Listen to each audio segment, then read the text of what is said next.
Hello and welcome back to the channel for another video. This is another Creepshow art video, number 10 I think now. But this is one of the more interesting ones, so far at least. And it concerns a new Twitter account. We'll be going over the Twitter account, which is said to be Shannon, potentially. Before I go over that Twitter and the tweets, I just want to say I found out about this through Reddit, and there are comments on the Reddit post, which I'll leave in the description, that question the validity of some of it, and some people make some good points, I think. Although I don't know the full context of some of the things that they say, so I'm not going to go into them in this video. I'm just going to go off what I know and what has been said on Twitter that kind of makes sense to me. I'm not going to try and delve into new areas in this video. This video is about the Twitter account. It's also not confirmed if it is Shannon or not, which is like a lot of this stuff, but you can make up your own mind. And let me know your thoughts in the comment section below.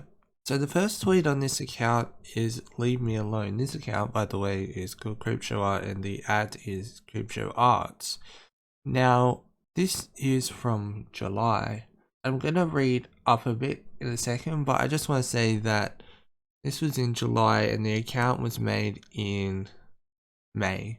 So that's like literally 2 months, which seems a bit off to start with. And then they posted a photo of a drawing, which I assume is theirs or meant to be theirs, and they said, "For those curious, at Creepshow Art was suspended," and they posted this meme, whatever, which says, "The version of me you create in your mind is not my responsibility." Art stuff, and then they posted a link to a Creepshow Art video, which was odd. Then they posted this, which goes into trying to debunk Emily Artful's video, I believe. Now, the reason why I say this is because there's more posts about Emily Artful. They also go on to say, "Just to be absolutely clear, I never contacted Gabby. This is further slander, that is all." And they also said, "If you can't respect the fact I'm handling things my way rather than fighting this in court of public opinion, then feel free to get out of my mentions. I don't care about YouTube." Now, there's a couple of interesting things.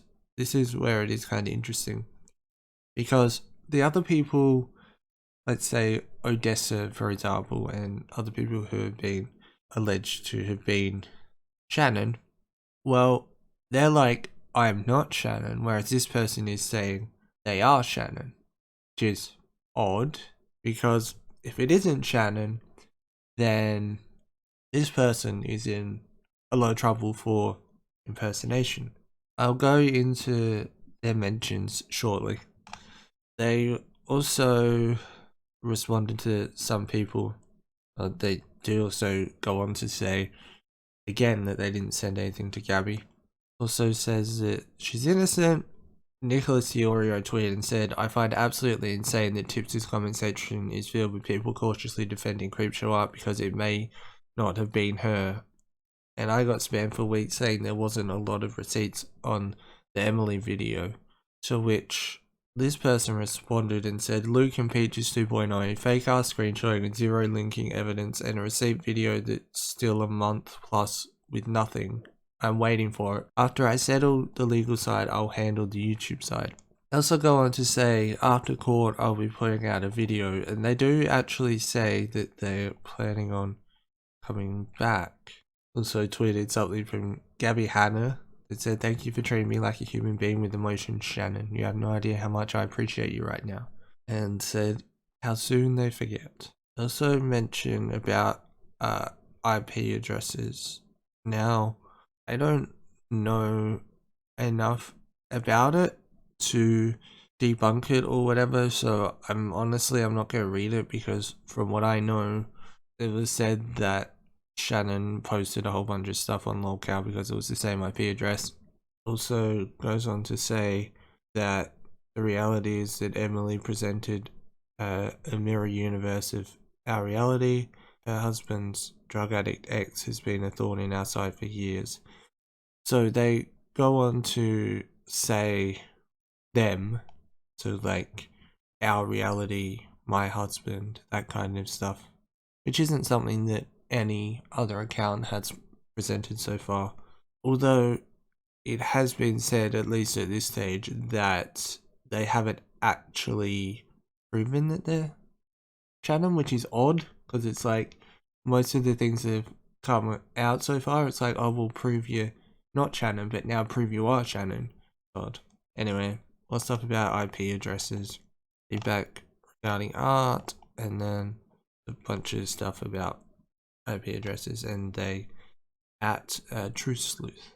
You go to the tweets and replies, there's even more kind of me, you know, and there is stuff about art as well, which is interesting. It's nice that this person is giving feedback about art. They did say, when I do a video, I'll add details and what I need to add. So they're saying that Creepshow plans on making a video, which is interesting. Not something that I thought would happen. Is it true? That's also up for debate. But I do also think that, I mean, I'd assume there'll probably be more that may confirm it either way. So these are a bunch of Twitter threads and responses and such that I thought were interesting enough to share. Someone said, I've lost 25 followers within a couple of days. I'm not complaining, I'm just worried. First one said, oh sweet summer child, that's nothing. You win some and lose some. Me, I lost like 200,000 subscribers. Sometimes things just turn up on you. Someone responded and said, this username didn't age well. And they responded and said, I certainly didn't think about it being used as an insult for sure. It suited me when all I did was talk about creepypastas and draw spooky stuff. There's a bit about IP addresses, but the bit I'm gonna focus on is someone saying, are you gonna make a video or something public soon? Because if Emily actually is lying, then you should, because at the rate things are going, you legit got cancelled worse than any YouTuber ever. They responded and said, I'm not concerned with being cancelled. My husband was called a rapist and psychopath among other things. This is so beyond YouTube crap right now. As I've told others, there'll be an update video. Beyond that, who knows, it might be the last video I make. This thread's kind of interesting because they talk a bit about the Emily Artful video. Someone said, I mean, Shannon did stalk Emily for 10 years. And yes, she had olds but no accounts with her real name on it. That's what I meant, because they speak a little bit about sock puppet accounts. And this person says, because she showed a handful of screenshots and said they had to be me or Anthony, no audio, no video, not even recording the messages, which you could use to verify it wasn't inspect elemented or a Photoshop, none of that. The video with receipts, 2 months and still nothing. Not taking all of this as fact, obviously, because that would be a stupid thing to do, but it's still interesting, at least. Someone said, when are you going to make a video addressing this? They said, I might do it before or after I get a court case together. I really have to subpoena several things in discovery in order to get hard evidence. Someone said, court case for what? Really, for what? All this bluster about evidence and subpoenas is just distracting and stalling. There's no end game. It makes no sense. The respondent said, so now you're skeptical. You didn't ask that about Emily's video when she claimed to get a lawyer. Mine's simple. Malicious slander. Creepshow art is a brand. The video Emily released with hard assertions has caused irreparable damage. And that's it for now and for this video. Thanks for watching. Hope you did enjoy it. Hopefully it's somewhat interesting. Let me know your thoughts in the comment section below. As I said, this is not confirmed to be her or not be her, but it's interesting because no one so far has actually claimed that they are Shannon. People are trying to prove that they're not Shannon, although this person has not proved they are Shannon, although they have said things like I and my husband and stuff like that, kind of implying that they are, which would mean that if they aren't Shannon, that they could probably be in decent legal trouble, I think. Not a lawyer or anything, but seems like it will fall under impersonation, in my opinion. Yeah. Thanks for watching. Have a nice day. Peace.